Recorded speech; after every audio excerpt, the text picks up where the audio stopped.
Bismillahirrahmanirrahim. Assalamualaikum warahmatullahi wabarakatuh. Selamat pagi, salam sejahtera untuk kita semuanya.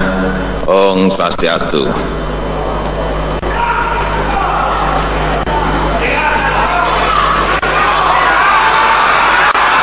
Pertama-tama, marilah kita pakaikan salam perjuangan bangsa kita. Merdeka! Merdeka! Merdeka!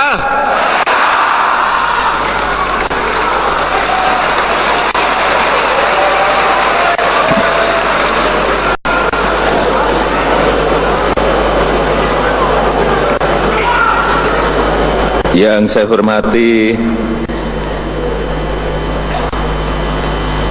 Presiden kelima Republik Indonesia, Ketua Umum PDI Perjuangan, Ibu Hajah Megawati Soekarno Putri, yang saya hormati pimpinan lembaga negara, yang saya hormati seluruh menteri Kabinet Kerja,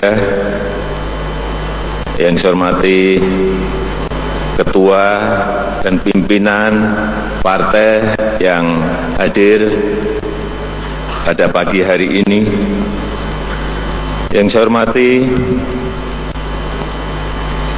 ketua PBNU, Ketua PP Muhammadiyah, yang saya hormati seluruh pimpinan dan jajaran pengurus DPP, DPD, DPC, PAC, PDI Perjuangan, dari Sabang sampai Merauke. Yang saya hormati para senior partai serta kader-kader PDI Perjuangan,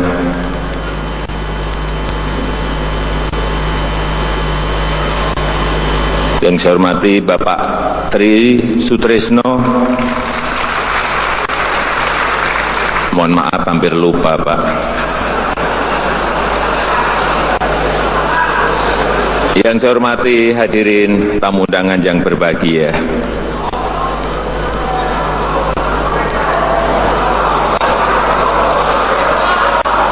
Yang saya hormati kawan baik saya, Gubernur DKI Jakarta dan Wakil Gubernur DKI Jakarta. Lupa lagi dimarahi saya.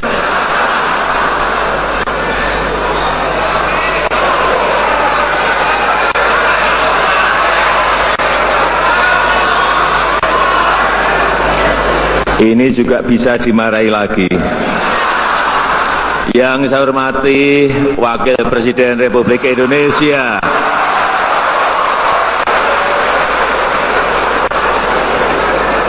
sama partner yang tiap hari dengan saya malah lupa.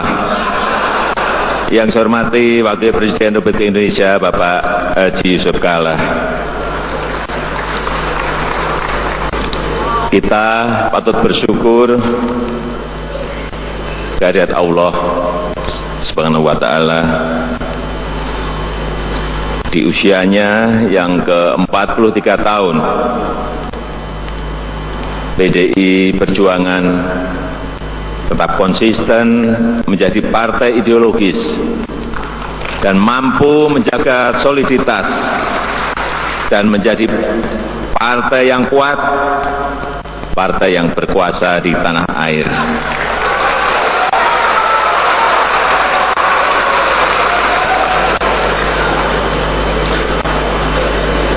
Semua itu terjadi menurut pendapat saya karena PDI Perjuangan dijaga keteguhan hatinya dan sikap yang berprinsip dari ketua umumnya, Ibu Hajah Megawati Soekarno Putri dalam menegakkan fatsun-fatsun politiknya. Dan selain itu tentu saja juga didukung oleh kader-kader yang ulet dan tahan banting dari seluruh kader PDI Perjuangan.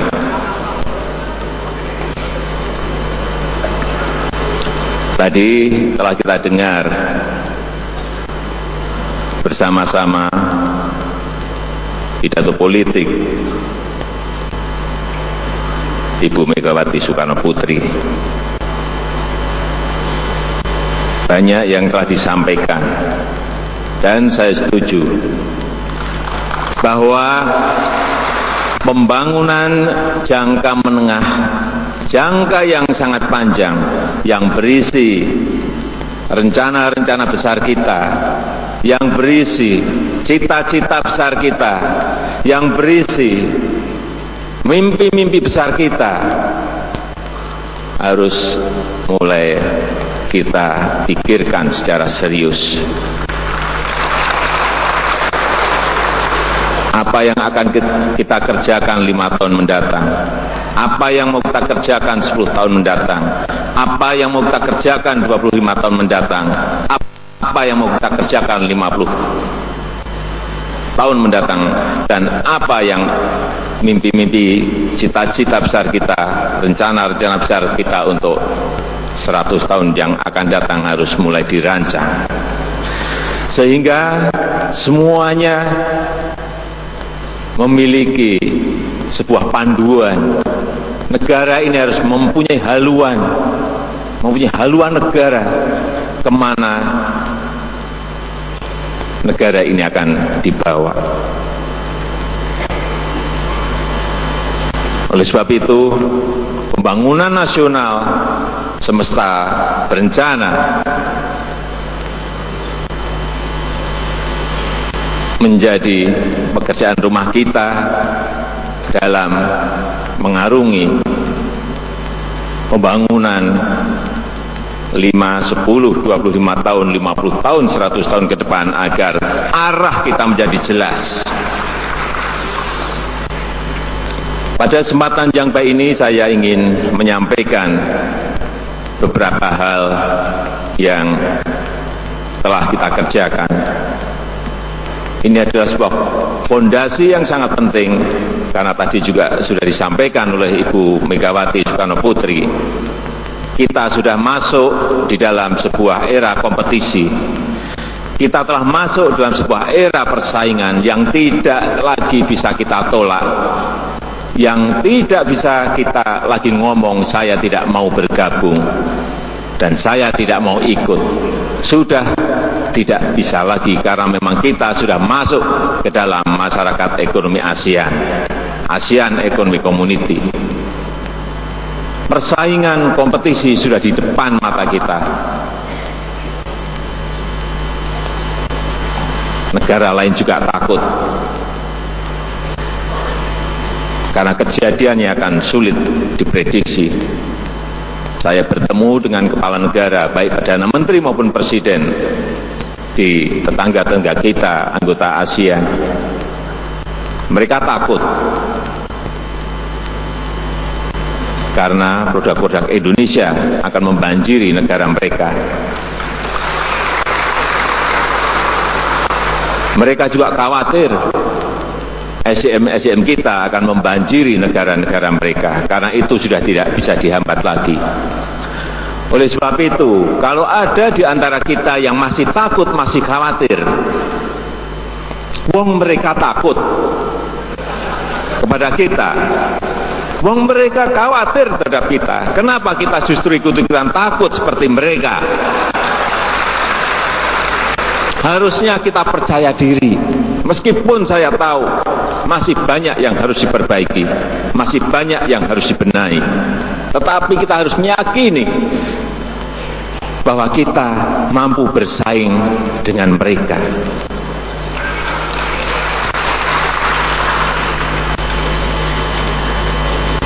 Oleh sebab itu, Tidak ada kata lain.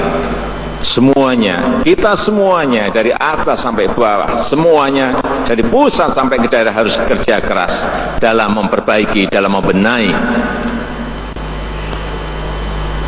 apa yang masih kurang, apa yang harus kita benahi. Terus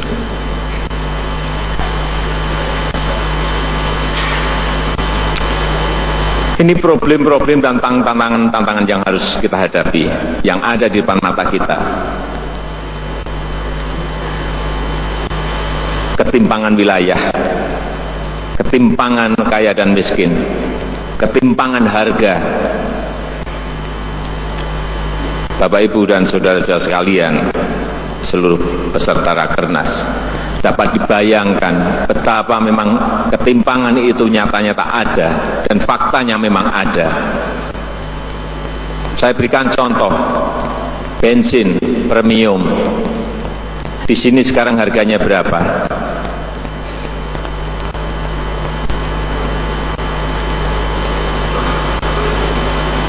Harga terakhir berapa?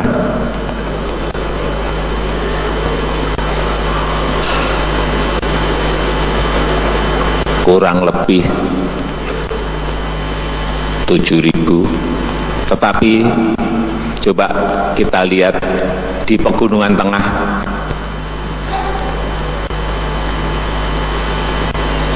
di Wamena, Jaya dan sekitarnya harganya berapa? 60.000 sampai 70.000. Di sini semen berapa? 60.000, 70.000. Di Pegunungan Tengah, Jaya, 11 kabupaten yang ada di sana, harganya berapa? Ada yang 800.000, ada yang 1.500.000, ada yang 2 juta, ada yang 2,5 juta. Inilah ketimpangan wilayah yang harus kita kejar dan harus kita perbaiki.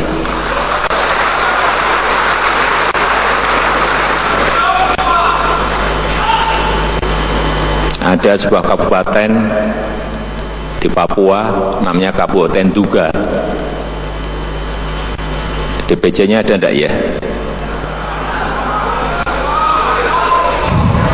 Di situ saya sangat kaget sekali.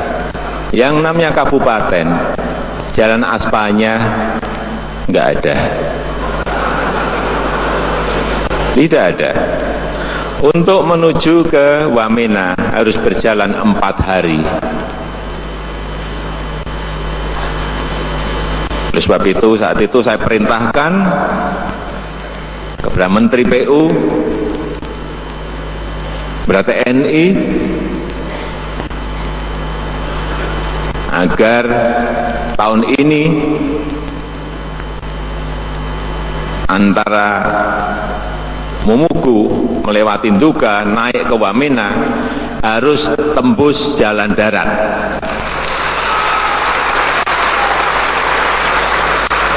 Saya nggak tahu caranya. Yang penting saya perintah dulu.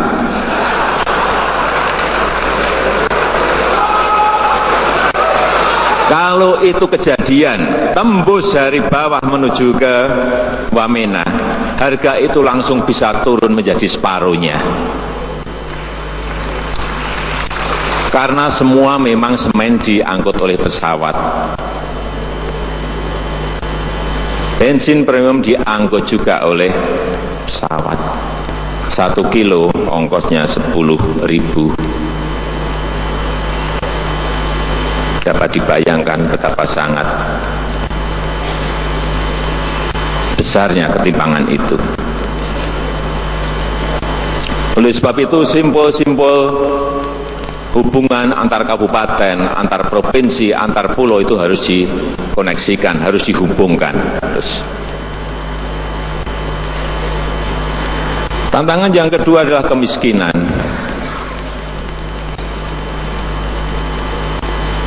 Di depan mata kita.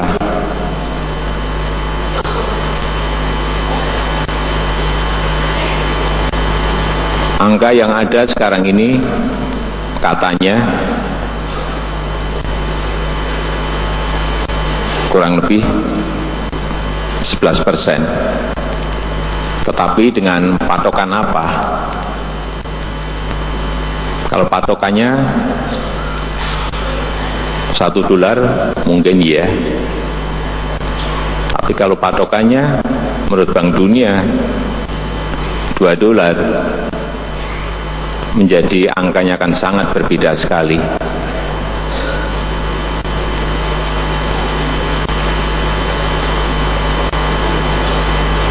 Ini tantangan yang kedua, kemiskinan.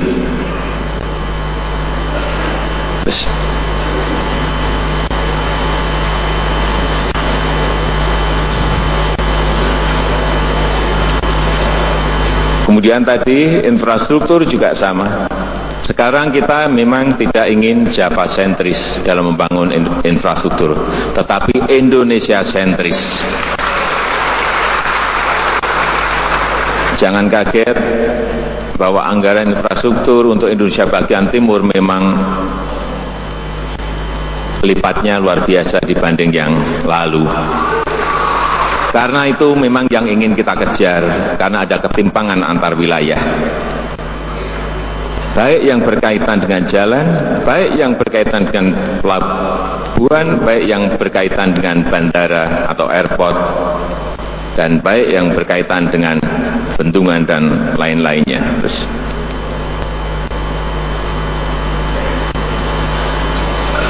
Anggaran infrastruktur kita pada tahun ini kurang lebih 311 triliun, dan ini sudah dikerjakan tahun 2015 yang lalu. Banyak yang meragukan waktu saya groundbreaking jalan tol Trans Sumatera. Rakyat ada yang bisik-bisik kepada saya, Pak, jangan-jangan ini hanya groundbreaking dan tidak ada kelanjutannya. Karena 30 tahun yang lalu pun juga pernah ada groundbreaking, Pak.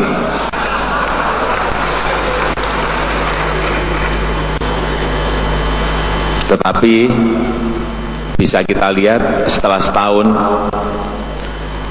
ruas tol Trans Sumatera antara Bakauheni sampai Terbanggi Besar sudah kelihatan seperti ini. Jadi gambarnya ada, bukan kata-kata tapi faktanya, gambarnya sudah seperti itu.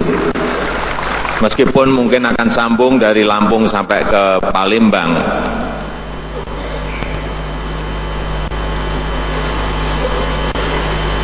pada tahun 2018, kemudian setelah itu juga akan menyambung lagi sampai ke Aceh, tetapi bahwa jalan ini sudah dimulai dan jalan ini sudah ada seperti yang ada di gambar. Terus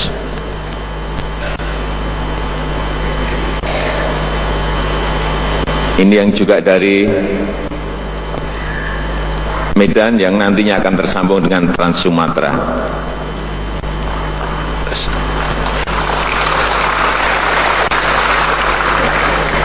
ini yang mangkrak-mangkrak sudah 10 tahun, 15 tahun, 8 tahun, semuanya sekarang kita ambil alih. Dan segera akan dikerjakan. Terus ini juga sudah dikerjakan tahun yang lalu. Sudah mangkrak 8 tahun. Solo Ngawi, Ngawi Kertosono. Insya Allah nanti tahun depan sudah sambung. Terus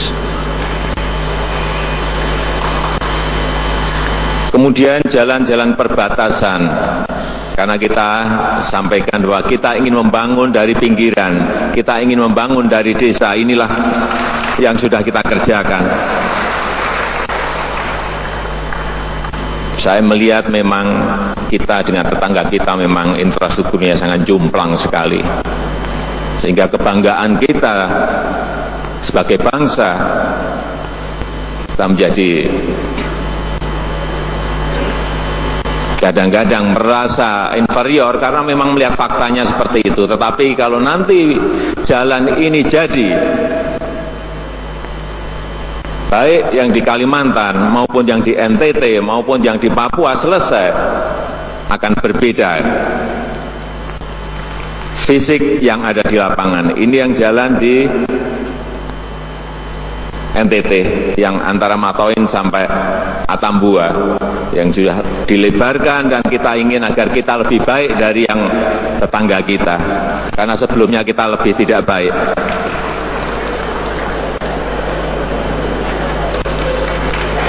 Ini yang di Papua, yang di perbatasan memang belum diaspal, tetapi sudah dibuka, sudah dimulai dibuka 1 tahun ini. Terus selalu yang gambarnya yang paling banyak adalah Papua. Terus kemudian Bapak Ibu dan saudara-saudara sekalian yang saya hormati,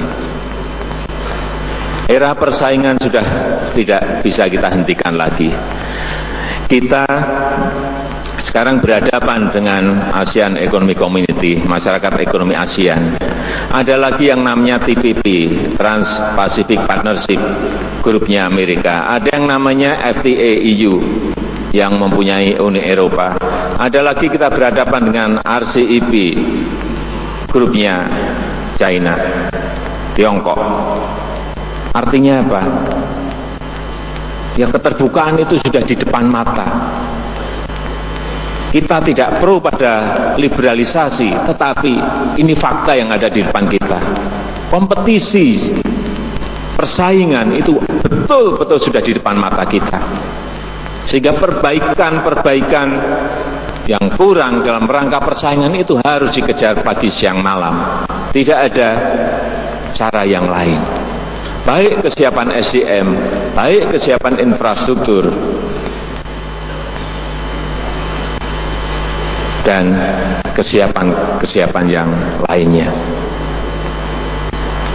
Bagaimana produk-produk pangan kita bisa bersaing dengan mereka kalau kita infrastruktur pangan kita tidak siapkan? Bendungan, irigasi itu merupakan kunci dalam rangka persaingan produk-produk pangan kita ke depan. Ini bendungan Raknamo yang sudah setahun sudah selesai kira-kira 37%, dan di NTT akan dibangun 7 bendungan besar. Karena tanpa itu NTT, NTB, tanpa adanya bendungan, tanpa adanya air, bagaimana mereka akan bisa menanam? Baik menanam padi, jagung, sorghum, menanam ketela, tidak akan mungkin.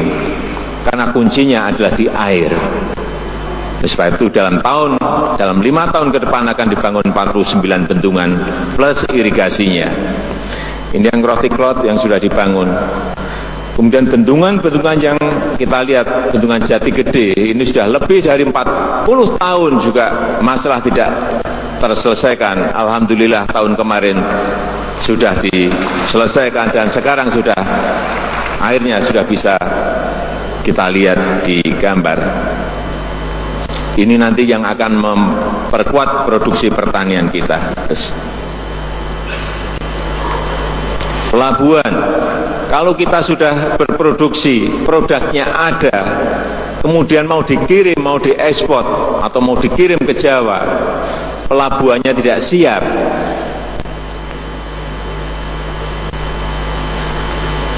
harga-harga produk kita akan mahal, akan sangat mahal, sehingga tidak bisa bersaing dengan produk-produk dari negara yang lain. Oleh sebab itu pelabuhan memang menjadi kunci, karena 2/3 Indonesia adalah air. Di Makassar Newport, terus baru dimulai. Kuala Tanjung yang di Sumatera Utara juga sudah dimulai. Kemudian juga yang berkaitan dengan kereta api.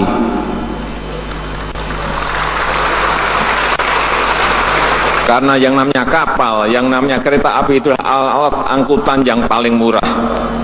Sebab itu di negara manapun yang disiapkan, kalau punya laut ya pelabuhannya, kalau darat yang disiapkan pasti kereta apinya, karena ini adalah angkutan yang paling murah. Sebab itu 3 bulan yang lalu telah dimulai kereta api Trans Sulawesi bukan groundbreaking. Saya ke sana tidak mau groundbreaking, karena di sini juga pernah di groundbreaking 2 tahun atau 2 tahun atau 3 tahun yang lalu. Oleh sebab itu saya perintahkan untuk Menteri Perhubungan, saya ke sana kalau sudah ada minimal 6 kilo selesai. Setelah 6 kilo selesai baru saya ke sana, tapi bukan groundbreaking, tapi meninjau, melihat bahwa jalur kereta api Trans Sulawesi itu betul-betul sudah dibangun, sudah dimulai. Karena orang-orang kita ini kalau sudah dimulai itu menghentikannya sulit, pasti akan terus. Karena setiap bulan, setiap 3 bulan, setiap 4 bulan pasti akan saya cek. Terus, jadi sudah ada. Kemudian MRT kita yang ada di Jakarta, di atasnya nggak kelihatan, tapi di bawahnya sudah jadi seperti ini. Ini mungkin 2019 ini sudah akan selesai. Ini juga hanya karena keputusan politik. Ini sudah 26 tahun direncanakan, tetapi karena tidak ada keputusan, tidak dimulai-mulai.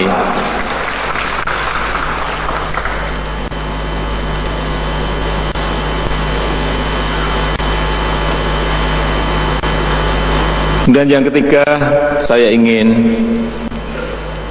menyampaikan masalah yang berkaitan dengan dana desa. Ini adalah memperkuat daya beli rakyat. Ini adalah membuka lapangan pekerjaan. Oleh sebab itu perlu saya sampaikan bahwa dana desa ini harus dipakai untuk keperluan yang berkaitan dengan padat karya. Harus membuka lapangan pekerjaan di desa. Kemudian barang-barangnya agar juga dibeli dari desa atau sekitar desa, tidak membelinya ke kota, karena uang yang ada agar beredar terus di desa. Dan berikan lapangan pekerjaan yang sebesar-besarnya bagi rakyat, padat karya, jangan dikerjakan oleh kontraktor. Rakyat ikutkan dalam partisipasi pembangunan desa. Tahun kemarin 20,7 triliun, tahun ini 47 triliun. Ini adalah uang yang sangat besar sekali. Jangan sampai uang 20 triliun plus 47 triliun ini kembali lagi ke Jakarta. Biarkan itu berputar-putar di desa, biarkan itu berputar-putar di daerah. Uang itu jangan sampai kembali ke Jakarta. Oleh sebab itu beli barang-barang yang dijual di desa dan sekitar desa. Kalau beli pasir, ya beli pasir di sekitar desa. Beli batu untuk jalan, beli batu di sekitar desa. Mungkin 10% boleh untuk beli aspal atau beli semen, tetapi jangan sampai yang lebih banyak adalah untuk pembelian yang barang-barang yang menyebabkan uang itu kembali ke kota. Inilah nanti yang akan memberikan trigger perputaran uang yang ada di daerah, di desa itu akan semakin banyak dan akhirnya akan mensejahterakan. Terus.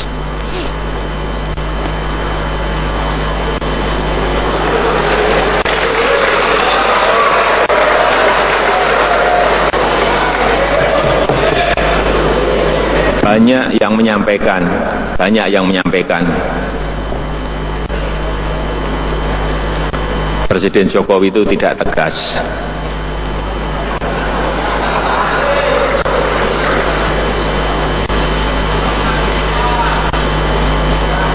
Tidak berani, tidak pemberani. Mana ada tidak tegas, tidak berani menenggelamkan kapal sampai 107 kapal.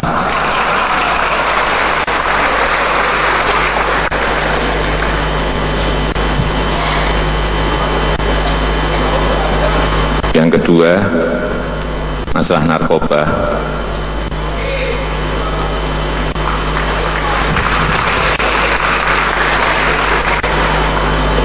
Ada yang bilang tidak tegas, ada yang bilang tidak berani. Tetapi fakta, 1 tahun sudah dihukum mati 14 orang.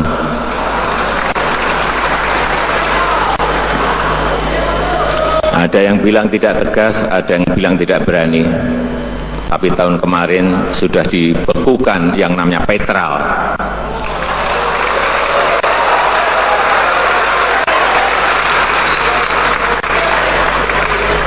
Kalau tidak diperintah, mana menterinya berani?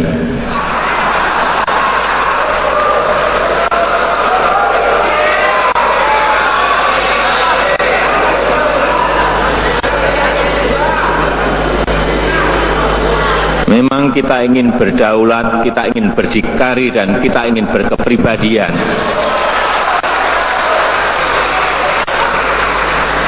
Kalau itu saya anggap benar, dan menurut saya adalah benar, tidak ada yang namanya kata tidak berani.